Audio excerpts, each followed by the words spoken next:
This is our second night. Looking forward to this interview. We are. Yep.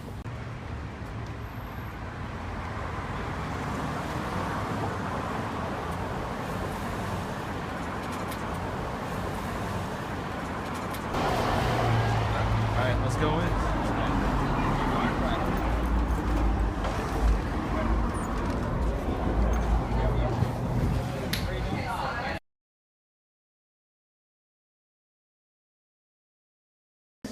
My name is Marshall. I'm the director of Bridgetown, and it's great to have you with us.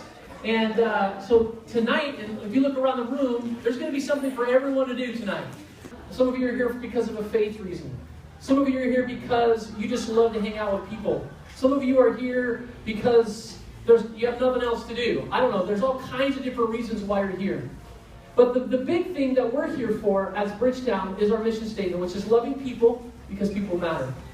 And that's what we do. And every Thursday night for the last 13 years, or excuse me, last 11 years, that's how long 13 years as Bridgetown has been going, but 11 years Nitro's been going, we've come under the bridge and two worlds have collided. And a lot of times, the two worlds that collide, one group comes down and they think they're bringing something to the people down here. They think that they're going to come share what these people need to do in order to get their life right. And so they come down kind of in a box. They come down kind of in this box that, with this, I'm better than you, or I have more than you, or because I live in a home, I've got it going on and you don't, so I'm here to fix you, to tell you what you need to do so you can be like me. Right? And so we want to talk to you about when we come down, when we go under the bridge tonight, we go under the bridge with just this passion of just one of our core values, which is just people. You see, we're really good at human beings is putting people in categories. There's this group of people, there's that group of people, there's this group of people, and then we react and interact with them differently based upon the category that they're in. And so tonight, what we want to do is take the categories off and the boxes off and just be people together. A team called Liberation Cleanup, who basically what you'll do is you'll help clean up the mess like that when we leave the church that we made when we got in here, and then you'll go down and become a host under the bridge, where you'll get to interact with the guests for the most of the night. So just the beginning, help us clean up a little bit, and then go be a host. We have a team called Disney Duty and Captain Planet. There are garbage recycle people that clean up under the bridge so we don't trash the place, because we'll be sleeping, or people will be sleeping down under the bridge, and we don't want to go down and trash the place.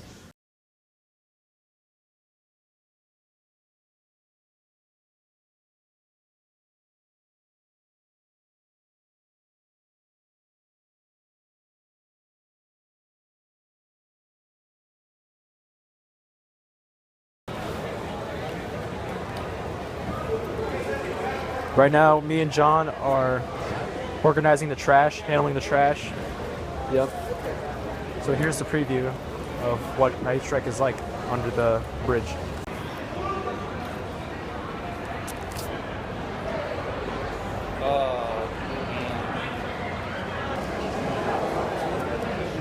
Hey guys. What's up? Oh. Hey. Hey, what's up? Hi. Can you voice record this guy? He's funny. Just please. We've developed a really good relationship with the city. Okay. I think that's the biggest thing. Right. I think it's a very delicate balance between relieving the need and a systematic change. Right. And so I think what we're doing here is relief, right? Immediate Right. relief. But I think what we need to do is a systematic legislating action. Are you with us still, or? Legislative change, bills, building more houses right now. Utah is doing really well right now. They've built houses just for the population, and you see it drop like 74%. So I think that's the biggest thing that we have to do as a community in Portland. I think that's the biggest thing right now. But I think this stuff is still needed because, I mean, there's 4,000 homeless people in Portland right now. So to take care of that, and people as they're sleeping in their cars, there's more of them, like 60, I don't know, thousands more. So I think we really have to kind of be conscious of how do you balance the two. Like, you don't want to perpetuate homelessness by giving them a safe haven. Right. But also you got to make sure that you're taking care of the needs so that they're not going worse.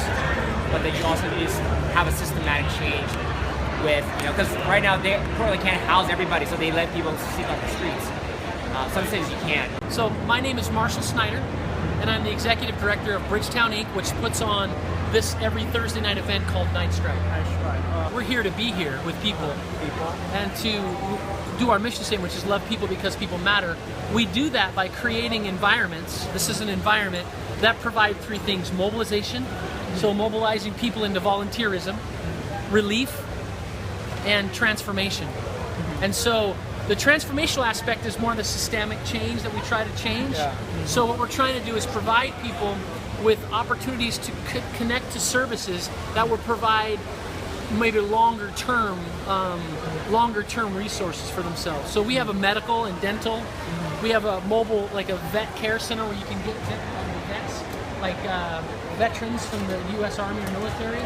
They can come and get connected with services that can help them. We also we provide them. We don't have recovery, but we partner with other organizations. So we're just on the street. We're just here, and we provide those opportunities where they can connect with the services that can help them get off the streets. The number one cause of homelessness in Oregon, in America, is unaffordable housing. That's true. So the housing issues, like, you know, if you look at what's going on in our city today, you know, for a young adults to move into a house, they can't just move into a house. They have to have 4 or 5 other people moving with them. That's so true. they can afford the house. Yeah. So try to do that on one income. It's easier to be homeless. Yeah. I've heard that the vacancy rate is 2%, and that's really competitive. It's crazy. It's going to be really hard. Yeah. So I guess for us, we listen to their needs and we meet those needs, rather than us coming down and presupposing that they have this need. We don't go up to them and say, "Hey, we know this is what we think you need." We don't do that. Yeah, I know. Yeah, there's mental illness, there's drug addiction, there's substance abuse, there's all kinds of different issues down here. I don't know how to change politically things because it's a very, very complex issue. Yeah. It's not just by one certain type of thing. I mean, for instance, if it was me, I would change, one of the things I would change is the judicial system. And I would say we need to change when a felon gets out of jail, he's done. He's no longer a felon. But what happens is they get out of jail and they're still a felon. Yes. So they can't get hired, so therefore they can't get a job. Get over the frozen perception of homeless. Right. You know, you can have a home but be homeless. Really? Yeah, because you might have a nice house, but yet you don't know who you are. That's true. Yeah. You can have all the food that you want, but still be very hungry. You know, you can for understanding and relationship, and so in some ways we're all homeless at times. And so I think advice is just don't walk by people. Right. Don't walk by somebody. They have a story and they're human beings, and they're human beings and need to be acknowledged. So as far as advice is concerned, if you know to do something for another human being and you don't, then you self-betray yourself. You betray your own humanness. Because it's more of like, it's that golden rule. What would I want someone to do? If I was shivering on the street and I was freezing to death, what would you want me to do? I would like to help you. You'd want me to put a blanket on you. So do what you would want others to do for you. So if I'm hungry, I want a sandwich. I don't want you to preach to me. I don't want you thumping me. I want a sandwich. If I'm cold, give me some clothes. And then let's talk about life. So advice, anybody, I'm no rocket science. Anybody can do what I've done. It's just simply loving people because people matter. Yes. Which is what our vision is. Yeah. So there's my advice. Take it or leave it. Oh yeah, we'll take it all. Awesome. Yeah. Well, thanks, guys. Yeah. Yes, Marshall. Bless you. Nice to meet you. Have a great night. You too. You're a very nice guy, Marshall. Thank you. You're doing a great thing. Thank you very much. Okay. Appreciate it. I'm having a great experience, you know, meeting these people, getting to know them. You get a interesting life story and your perspective. It's really incredible. I've seen, you know, people getting haircuts. I've seen people getting their feet done. You know, it's a great it's a great job they're doing here, and yeah, it's a great learning experience. You guys should come. So after me, Jimmy, and Joe were relieved of our duties, we got time to talk to people around Night Strike, and our favorite person that we talked to was named Gerard, and we talked about religion, and it was a pretty funny conversation because Jimmy said he was an atheist, and then he said he believed in a few things, But then the other guy, Gerard, was like, that's not atheism. And then we all laughed. And Gerard's been visiting Night Strike for a while. And we only have an audio clip of him because of confidentiality reasons. And we only include one because we don't have enough time. Alright, let's have a listen. I was raised Catholic, but I believe in multicultural. And I also believe if you're religious, you have to know the other religions, otherwise you don't, you're not that religious. Own opinion, you know. You gotta have knowledge on all things. I'm Buddhist, and I believe in the same thing. Yeah. You gotta respect other people's religions and beliefs. Yeah. Yeah. In order for people to... How could you be a man of God and not respect other people's beliefs? Doesn't make sense to me. That's my opinion. You know, I'm not a priest. You gotta tolerate all races. Yeah. Are you trying to become a rabbi, or are you a rabbi? Or? No, it's just like... Alright, I have your permission to be on video, right? Of course, you have a good permission. Thank you. Eric, all right. So you guys had girlfriends before? Yes. Yep. All right. So I've had a girlfriend for 4 years. Something to tell you, girls, if you want to impress them real quick, walk up, tell them, you know, what do you call a pile of kittens? What do you call it? What? A meow.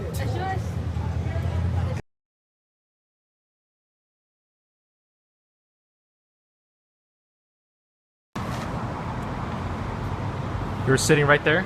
I was standing right here and I was backing up into this as the blade was going into my chest, and the homeless guy that saved my life was right over there flying the sign, and he jumped up and popped the guy off. You know, you can still see the news reports online, but the news reports was of them washing our blood off the sidewalk here that night. I mean, the obvious solution is making our priorities people instead of over-militarizing in the budget. And basically, you know, a lot of homeless people, in fact, I've actually, it's very, if you're homeless and you have no income, you qualify for an EBT card. Yep. But it's very difficult sometimes because you need a mailing address to give to the social services. So I've literally let 5 people use my post office box just so that they could file the paperwork, and help people actually have gone and helped them fill out the applications. I went to 39th and Powell, right across from the Safeway on 39th there, and got the applications, help people fill them out, so at least they can get a food card with some limited money. Now, sadly, you know, what we spent in the Iraq War looking for WMD, that we were told weapons of mass destruction, scared us into war. Never an accountability moment for no WMD, no WTF moment about no WMD, okay? And yet, what we spent just in the Iraq War, we could have given every single person in the entire world a food card, an EBT card to buy food for the next 167 years. And yes, Mr. Bush, you know, you said they hate us for our freedoms. I don't think they would hate us for our food card, because hunger is a big issue. You know, hunger is a big issue among homeless people, and I've seen it firsthand. And you know, sometimes just buying dollar meals will bring the most grateful response. You know, another time, here's another reason, you know. And so, I mean, we have to concentrate on feeding people, and not spending all our money on the military. I mean, if you just do the math and look at what we spend in the military spending, it's outrageous, and it's morally impermissible to do that. Low income level, they should just give you your ID replacement, give you your birth certificate, help you with those, because there are many people who are having difficulty, and particularly since post 9/11, it's very difficult to replace your ID. And you need an ID to get a job, and so then they're caught in this cycle. Yeah, and so that's, like I say, I helped the one kid get his ID, you know, and get a replacement downtown. And now he's working, and now he's doing things. See, and so that, you know, there's been numerous times when I just do small things that actually mean a lot to people. And so that's, you know, the idea is we don't have to solve everything today, but we need to focus on solving it and do small things. You know, a kind word to somebody out here is important. Problems aren't solved until public awareness is out there and people know what the problems are and how severe they are. And you know, solving the homeless issue and food food for hungry people is, also part of just our general community, agriculture and housing in sustainable ways, making sustainable housing. And there are a lot of people now that have come up with small sustainable housing designs, and they're using those as well to try to create more housing, because everybody in the world, and particularly everybody in America, in our own local community, should not be worried about where they're going to stay the night and what they're going to eat tomorrow morning. True.